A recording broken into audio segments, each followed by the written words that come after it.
We start the game from move number 4. Let's go back.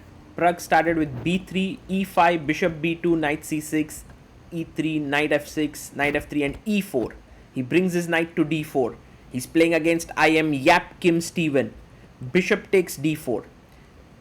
This is a very decent position for black. Can play bishop e7, castles. Pragg goes c4, trying to make this pawn a little bit loose so that you can attack it with knight c3, queen c2 and put pressure on the e4 pawn. Yap Kim Steven says, I'm going to go d5. He's rated 2392 and quite a strong player. Pragg takes the pawn. Now you can take back with the knight, but he takes with the queen, which is logical because after the queen is hit, you can put the queen on one of these squares. I mean putting it here somewhere, because it would be quite in a nice zone, attacking f2, defending e4. And I kind of like this maneuver, to bring the queen to this place. Yap Kim Steven taking his time. He's down to 2 minutes. Pragg playing very fast. Half of his attention is on the adjoining board.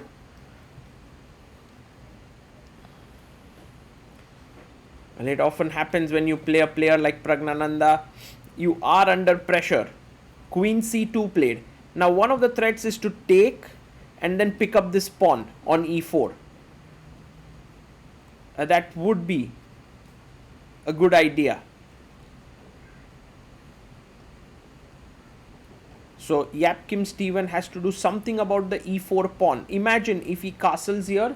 I think that makes sense, because then takes, knight e4, the a1 rook would be hanging. But imagine if you play a move like c5.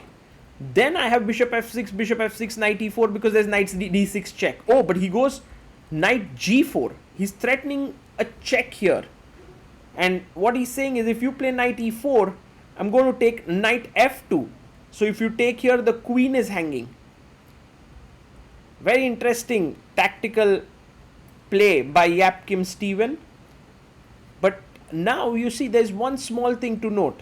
He's moved his same piece twice in the opening. So he moved his queen twice and he moved his knight twice, which means he's slightly lagging behind in development.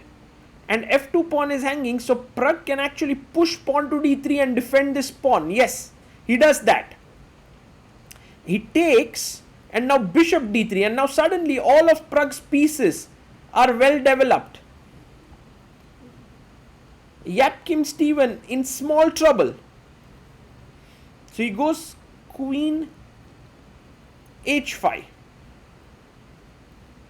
And now Pragg can push the knight with h3, boldly even long castle if he wants to. But there's a very cool move, which is knight to b5, as he puts pressure on the c7 pawn. Pragg has 1 minute 50 seconds. Yap Kim Steven down to 1 minute 12 seconds. Knight b5 is very interesting, but you have to do something about the check on b4. Pragg goes for it, knight b5. Now the c7 pawn is soft. And if you castle, I'll win the pawn. Attack the rook, and it seems like a nice pawn to win. He gives a check, but Pragg has seen this.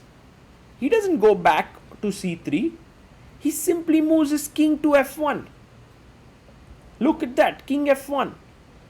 Castles, so that knight c7 doesn't come with a check. But Pragg says, anyway I'll take it. Because if rook b8, I have bishop a7, trapping your rook. But there's something that is to be said about 1, 2, 3, 4. Somehow if you can attack the white king, then you can prove that compensation for giving up a rook. But Yap Kim Steven needs to think quickly. He has only 40 seconds left.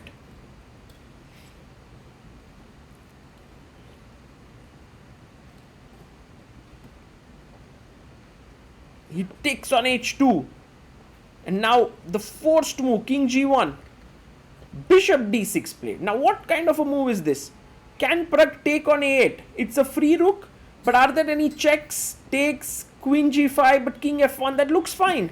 But Pragg even goes f4. He blocks the path of the bishop, and after bishop c7, now he simply takes on h2, bishop h7 is coming, and the king has to come in the line of the fire of the rook, and Yap Kim Steven resigns.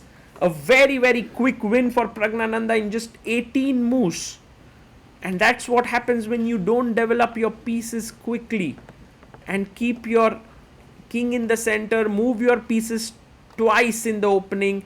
That's not a good idea, especially against a player like Pragg. I hope this was an instructive small game for you and that you were able to learn something out of it. This is Sagar Shah signing off. Bye-bye. Freedom begins with a choice. In 2008, we made ours. Freedom knows no borders. Step by step, we became part of the global financial system. In 2019, we went public on NASDAQ. In 2024, we built a digital ecosystem. Fintech, lifestyle, telecom, everything comes together in one unified digital space.